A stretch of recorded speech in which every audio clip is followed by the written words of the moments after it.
BCA 101, Introduction to Computers and Information Systems, Electronic Commerce.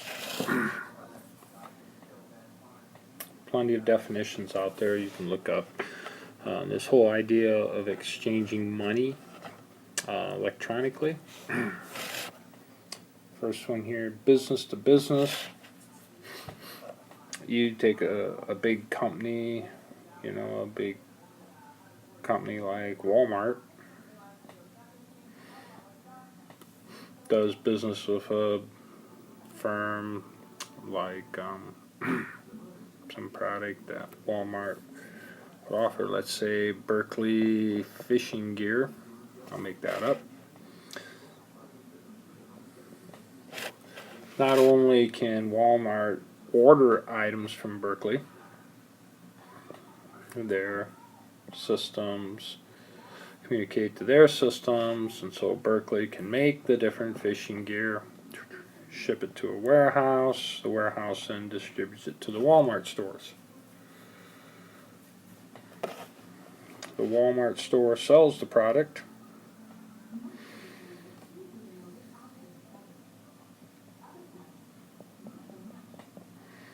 They get their money transferred, then in the transfer they use a debit card, and so Walmart gets the money in the bank, and Walmart can then pay Berkeley for the fishing gear. And we can do all those exchanges electronically, business to business.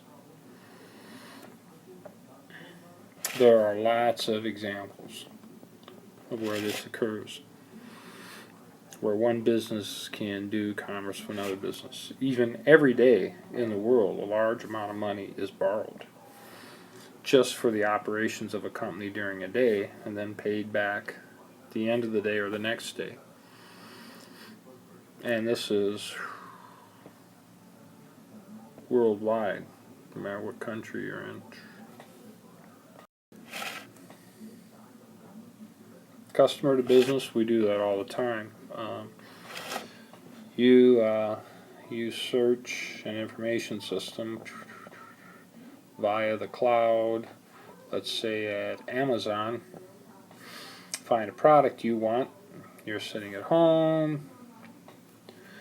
They either have your credit card number or you give it to them.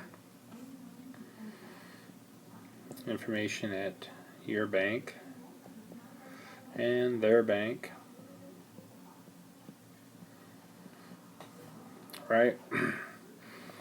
And so they take that. There's an entity in between here that's not government run that makes those transfers, and they get their percentage of the money. Most of the time Amazon, in order to be able to sell it this way. Of course, I don't know, they could just raise their price a little bit, but somewhere or another somebody has to pay the percentage for us to use our debit card, and the money then is just transferred. Here goes the green. Customer to a business. You can actually do that. And then customer to customer, there's I don't know, I suppose you could use something like PayPal or some item like that. I've actually seen this occur. Somebody has an iPhone, another iPhone, and probably can do that on other phones other than the iPhone, some type of smartphone. They set up some information here based on their banking. They set up information here. They type the amount, and through a technology known as Bluetooth, they can tap the phones or shake the phones, and then what happens then at their bank, wherever their bank is, the data in their bank, a transaction occurs, customer to customer. And of course, there may be an entity in between there. Issues?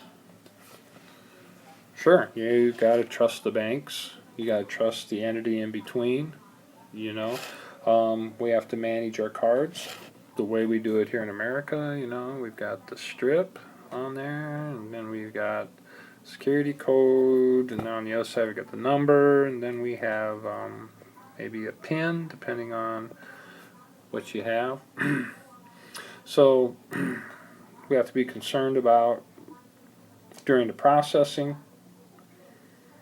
that information has to pass through here. In some cases, if somebody has compromised the device that's doing the processing, they can funnel off that information. There's lots of issues.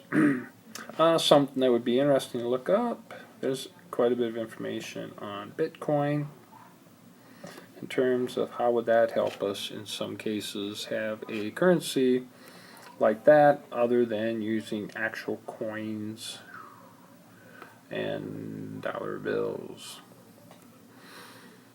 A lot of interesting things on that, and that'll be a discussion in class later on. Well, that's it for e-commerce.